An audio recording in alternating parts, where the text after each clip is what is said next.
আমার মায়ের জন্য আমার সংসারটা একেবারে শেষ। সংসারটা করতে পারলাম না। মা আমার ভাগ কাউকে দিতে চায় না। প্রতিটি ছেলের আজকের ভিডিওটা দেখা উচিত। আমার বউকে আমার মা পছন্দ করে আনেন। মায়ের পছন্দের হলেও সে আমার বউ, তাই তাকে ভালোবাসা আমার দায়িত্ব। বিয়ের পর বউকে সময় দিলে মা দেখতাম রেগে কথা বলতো। মায়ের কথা বউদের মাথায় তোলা যাবে না। সারাদিন বউয়ের সাথে কিসের কথা, রাতে তো বউয়েরই সাথে শুবি। মা এসব কথা চাচির সাথে আলোচনা করতো, আর চাচাতো ভাই আমাকে সব বলতো।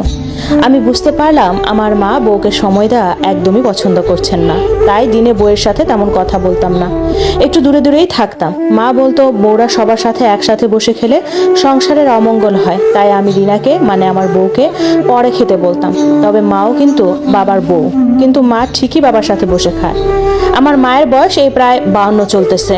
আমি মায়ের একমাত্র ছেলে, তাই মা আমাকে ভাগ করতে চান না। আমিও মাকে ভীষণ ভালোবাসি। আমি প্রথমে বিয়ে করতে চাইনি, তবে পরে মা জোর করে বিয়ে করায়। যেহেতু বিয়েটা মায়ের পছন্দের মেয়েকে করেছি, তাই বউটাও আমার মায়ের জন্য, আমি এটাই বুঝেছিলাম। তাই মা যখন যা বলতো তাই করতাম। আমি আর রিনা বাইরে ঘুরতে গেলে মা অনুমতি দেয় না, তাই ঘোরাও হয় না। মা যা বলবে তাই হবে। কিন্তু এরপরও হাজার হলেও বউ তো একটু তো ভালোবাসতে ইচ্ছে করেই, একটু বউকে যত্ন করতে ইচ্ছে করেই। তো বউয়ের একদিন ভীষণ দই খেতে ইচ্ছে করছিল। দই আমার বউয়ের খুব পছন্দ, কিন্তু আমাদের বাসায় কখনো দই আনা হয় না, কারণ আমার মা বাবা বা আমরা কেউই দই খাই না। তো সেদিন রাতে আমি বউয়ের জন্য একটা দই নিয়ে আসি। দই আনা দেখে আমার মা তো ভীষণ রেগে গেল। মা চেঁচামেচি করে বাড়ি মাথায় তুললো, আর বলতে লাগলো আমি নাকি বউকে মাথায় তুলছি, আমি নাকি বউকে পাওয়ার দিচ্ছি, আমি নাকি বউ ভক্ত হচ্ছে, মাকে ভালোবাসি না। এরপর এক এক করে দিন যেতে লাগলো, আর আমি দেখছি মা রিনাকে খুব অপছন্দ করা শুরু করলো।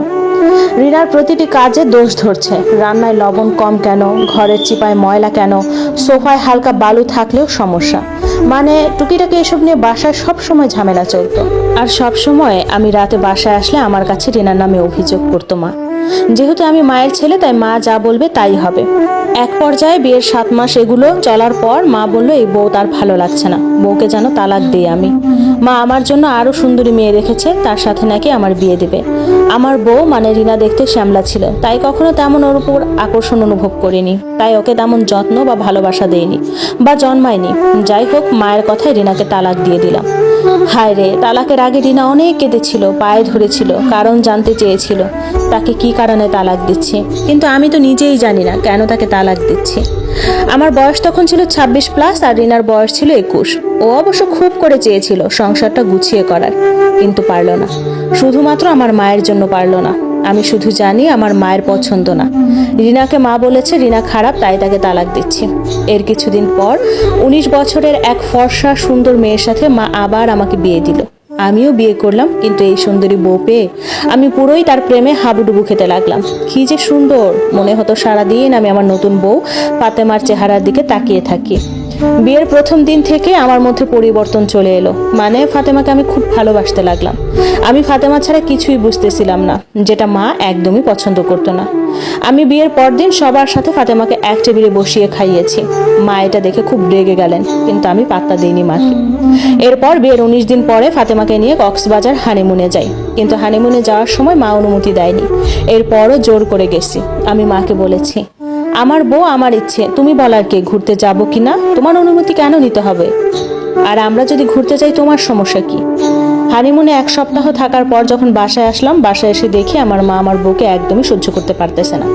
এরপর সেই আগের মতো কাহিনী শুরু করলো মা আবারও রিনার মতো ফাতেমার নামে বিভিন্ন দোষ দিচ্ছিল। ফাতেমা এটা করে না, ওইটা করে না, কোনো কাজ করে না, ঠিকমতো সংসার করে না, আর বলছিল তাকে যেন আমি তালাক দিই। কিন্তু এখন আমি ফাতেমাকে ভালোবাসি, তাই আমি তোকে ছাড়বো না। ফাতেমা নাকি দিনের পর দিন অশান্তি করতেছে, সে নাকি ভালো না, মা চায় তালাক দিয়ে দিই। আমি আমার মায়ের একমাত্র সন্তান, তাই আমার মা আমাকে হারাতে চায় না। আবার আমিও আমার বউকে মানে ফাতেমাকে হারাতে চাই না। সে যথেষ্ট পরিমাণ ভালো। এখন মা দিনের পর দিন অশান্তি করছে, বলে বউ নাকি ভালো না, মা চায় তালাক দিই। মাকে বোঝালাম, মা বুঝলো না, তাই কিছুদিন পর বাধ্য হয়ে আলাদা হয়ে গেলাম। ছোট্ট একটা সংসার শুরু করলাম এবং ছোট্ট একটি চাকরি শুরু করলাম। 8,000 টাকা বেতন ছিল। আলাদা সংসারের পরপরই হঠাৎ দেখি ফাতেমা অনেক অসুস্থ হয়ে যায়। কোনো কিছুতেই তাকে সুস্থ করতে পারছি না। ডাক্তারও দেখিয়েছি, কিন্তু কোনো কাজ হচ্ছে না। এভাবে 4 মাস কাটার পর এক হুজুর দেখালাম, বলে ওকে নাকি কেউ বান মেরেছে। কথা শোনার পর ওর বাবা মা ওকে নিয়ে যায়, সুস্থ করার চেষ্টা করে। আমি আমার শ্বশুর বাড়িতে যেতাম, বউকে অনেক যত্ন করতাম, কিন্তু না, আমার বউকে আমি শেষ পর্যন্ত বাঁচাতে পারিনি। 6 মাসে ফাতেমা মারা যায়। আমি শত চেষ্টা করেও আমার বউকে বাঁচাতে পারলাম না। আমি জানি না ফাতেমার মৃত্যুর কারণ, তবে ওকে কি সত্যি কেউ বান মেরেছিল? তবে ওকে যখন ডাক্তার দেখাই, ডাক্তার বলেছিল ও পুরোপুরি সুস্থ, ওর শরীরে কোনো অসুখ নেই, কিন্তু ও অসুস্থ ছিল। তবে একটা কথা বুঝেছিলাম যে আমার মা কখনোই চায় না আমি মাকে ছাড়া বউকে ভালোবাসি। আমি মাকেও ভালোবাসতাম, বউকেও ভালোবাসতাম, কিন্তু মা চাইতো আমি শুধুমাত্র মাকেই ভালোবাসি আর বউকে অবহেলা করি। আমার প্রথম বউয়ের সাথে যে অন্যায়টা করেছিলাম আমি হয়তোবা সে অন্যায়ের শাস্তি পেলাম। এটা আমার জীবনে ঘটা 2 বছর আগের ঘটনা। মা এখনো চায় আমি বিয়ে করি, কিন্তু আমার কেন জানি মনে হয় ফাতেমার মৃত্যুর জন্য মাই দায়ী। আর মা তো চায় না আমি আমার বউকে ভালোবাসি, তাই আমি যতই বিয়ে করি আমার মা আমার ভাগ আমার বউকে দিতে পারবে না।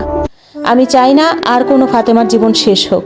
মায়েদের 2টা রূপ হয়, 1 সন্তানের সামনে সে ফেরেশতা, 2 বউদের সামনে তার আজরাইল।